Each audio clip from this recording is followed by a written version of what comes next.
నీవు బోధిస్తూ ఉన్నప్పుడు ఆ బోధించే క్రమంలో నీవు తప్పిపోకూడదు. ప్రసంగాలు అందరూ చేస్తారు, సేవకులు అనబడినటువంటి వారు.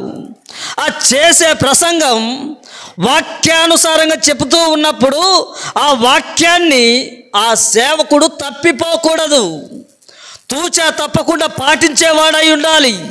దేవుని మాటలు దేవుని ప్రజలకు బోధించగలిగినప్పుడు వాక్యాన్ని తప్పిపోయినటువంటి వాడై ఉండాలి.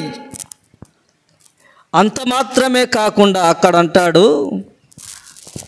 దానిలో రాయబడిన వాటన్నిటి ప్రకారం చేయుటకు నీవు జాగ్రత్త పడినట్లు దీవారాత్రము దాన్ని ధ్యానించిన ఎడల నీ మార్గమును వర్తిల్ల చేసుకొని చక్కగా ప్రవర్తించెదవు.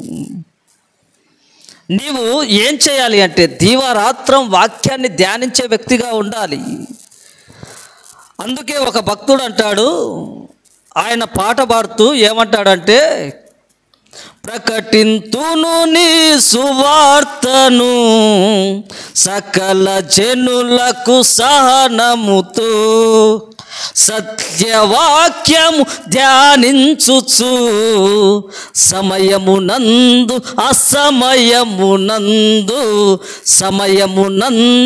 అసమయమునందు అంటే నీ వాక్యాన్ని, సత్యమైనటువంటి వాక్యాన్ని నేను ధ్యానిస్తూ ఉంటాను.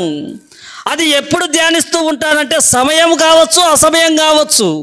నేను ఏ సమయంలో ఉన్నా, ఏ సందర్భంలో ఉన్నా వాక్యాన్ని ధ్యానించడం మానుకోను. కారణం ఏంటి అంటే ఇది నీతి మార్గాన్ని బోధిస్తుంది. నేను వర్ధిల్లడానికి, నేను ఆశీర్వదించబడడానికి, నేను దీవించబడడానికి, ఆత్మీయంగా ఎదగడానికి ఈ వాక్యం నాకు కారణమవుతుంది.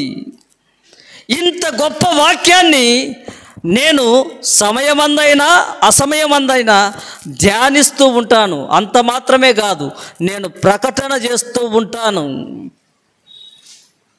చాలామంది ధ్యానిస్తూ ఉంటారు. వేటిని ధ్యానిస్తూ ఉంటారంటే, ఒక గుంపుగా కలిసిండ్రు అనుకోండి, వేటిని ధ్యానిస్తారు? లోకంలో ఉండేటటువంటి అక్కడ ఏం జరిగింది, ఇక్కడ ఏం జరిగింది, వాళ్ళు ఎలా ఉన్నారు, వీళ్ళు ఎలా ఉన్నారు, ముందు నేను ఎలా ఉన్నాననేది చూసుకోవాలి. ఆ తరువాత పక్కవారు ఎలా ఉన్నారు అనేది ఆలోచించాలి. వీటిని ధ్యానించడం కాదు, మనం ధ్యానించాల్సింది ధర్మశాస్త్రాన్ని ధ్యానించాలి, జీవ గ్రంథాన్ని ధ్యానించాలి.